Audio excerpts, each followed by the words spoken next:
Hello everyone, welcome back to this channel. In this video, I'm going to show you how to use Google Chrome. Now let's get started.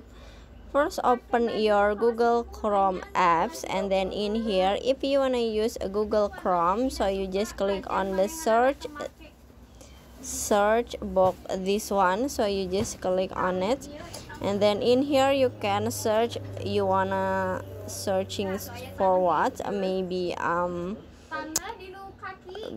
Maybe or a cafe like this, and then in here you can see the cafe. You can go to the cafe that you want, or you can see the picture.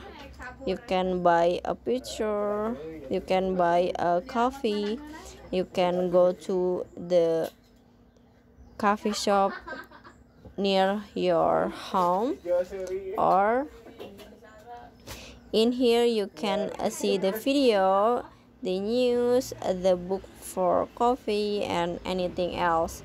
So that's how to use a Google Chrome. I hope you found this video to be helpful. If you enjoy with the content, please consider like, comment, and subscribe down below. Bye bye.